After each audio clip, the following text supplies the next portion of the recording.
আলাইকুম রহমতুল্লাহ বারাকাত। আলহামদুলিল্লাহ, এটা হচ্ছে আমার বন্ধুরে নিয়ে সিলেট ঘুরতে গেছিলাম। আসলে সিলেটের আরও আগে হবিগঞ্জ জেলার মধ্যে পড়ছে, বিশিষ্ট সুমনের এলাকা। মোটামুটি চা বাগানগুলো ওই সময় এত না, শুকনা শুকনা, বেশি একটা হয়েছে না, সুন্দর লাগতেছে না ভালো করে।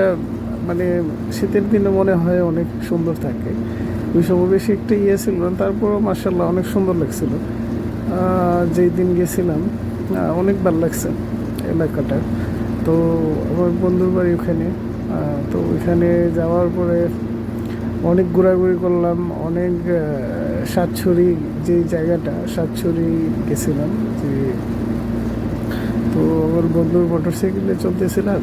তো আলহামদুলিল্লাহ, যে আল্লাহ তাআলার যে অশেষ নিয়ামত, আল্লাহ তাআলা পৃথিবীটা এত সুন্দর করে সাজিয়েছে, যদি ঘুরতে না যায় কেউ তাইলে বুঝতে পারবো না। এই জন্য মাঝে মধ্যে একটু ঘুরতে যাওয়া, ঘুরতে গেলে বোঝা যায় যে আল্লাহ তাআলা পৃথিবীটা কত সুন্দর করে সাজিয়েছে, ঠিক না? তো এই জন্য মাঝে মাঝে একটু ঘুরতে যাওয়া। তো আমার বন্ধু অনেক সুন্দর করে মোটরসাইকেল চালাইতেছিল, আর আমি পিছনে বসা ছিলাম। পিছনে বসা থেকে এই সাইডগুলোর ভিডিও করতেছিলাম। তো পিছনে বসে থেকে অনেক আলহামদুলিল্লাহ অনেক ভালো লাগতেছিল। ক্লিয়ার খোলামেলা পরিবেশ, ওই দিক দিয়ে বাতাসের মধ্যে ধুলাবালি নেই। আমার বন্ধু আর আমি তো সৌদি আরবে থাকি, তো ওই অবস্থায় ওই জায়গাটা অনেক সুন্দর লাগতেছিল। অনেক দিন পরে যাওয়ার, আমি বিশেষ করে সিলেটের দিকে যাই নাই। তো ও ছুটিতে গেছিল, আমিও ছুটিতে গেছিলাম। তো দুজনে মিলে মোটামুটি ভালো একটা সময় কাটাইছিলাম, আলহামদুলিল্লাহ। তো আমার বন্ধুর মোটরসাইকেল চালানোটা আমার কাছে ভালোই লাগতেছিল। তারপরে একটু আমি ঘুরাই দিলাম যে দেখার জন্য নিজের চেহারাটাকে, তো কীরকম দেখা যায় ভিডিওর মধ্যে। তো আলহামদুলিল্লাহ, যে আল্লাহর কাছে শুক্রিয়া যে আমি যাওয়ার পর ওইখানে জোহরের নামাজও পড়ছি।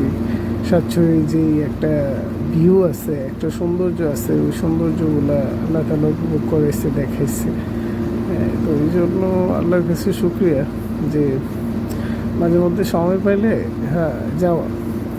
তো এরকম না যে যে সেরা রং তামাশা করা বা অন্যরকম করা, একটু ওই রকম না, মোটামুটি দেখা। আল্লাহ দুনিয়ারে তো অবশ্যই দেখা, কিন্তু আল্লাহ মাফ করুক যে অনেকেই আছে যে সে অতিরিক্ত কিছু করে ফেলে। দুনিয়া ঘোরা দেখা সব কিছু ঠিক আছে, তো অতিরিক্ত না করা। কোনো কিছুই অতিরিক্ত ভালো না। অল্পতে যারা সন্তুষ্ট থাকে তারাই না ভালো থাকে। তো এই জন্য আলহামদুলিল্লাহ, আল্লাহর কাছে শুক্রিয়া যে আমার একটা নেচার যে আমি সব সময় অল্পতে সন্তুষ্ট থাকতে চেষ্টা করি। অল্পতে সন্তুষ্ট থাকতে আমার কাছে ভালো লাগে, কেননা অল্পতের মধ্যেই বরকত আছে। আর অল্পর মধ্যে সন্তুষ্ট থাকলে বেশি পেরেশানি হইতে হয় না, বেশি পেরেশানি লাগে না। আমরা এদিক দিয়ে একটা কথা আছে এরকম যে বেশি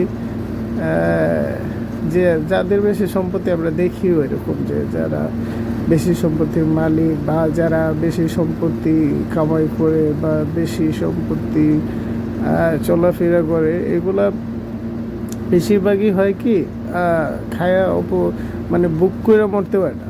এই জন্য অল্প সম্পত্তি মেহনত করা, কিন্তু আল্লাহর হুকুম ছাইরা দেওয়া না, আল্লাহর হুকুমের উপরে থাইকা এরপরে মেহনত করা। তো আলহামদুলিল্লাহ, যে যাওয়ার সময় যে রাস্তার সাইডগুলো এত সুন্দর লাগতেছিল, যা বাসায় প্রকাশ করার মতো না। যদি সময় পাওয়া যায় তাহলে যাওয়া এরকম, বাইর হওয়া, একটু ঘুরে আসা, ফ্যামিলির টাইম দেওয়া। আর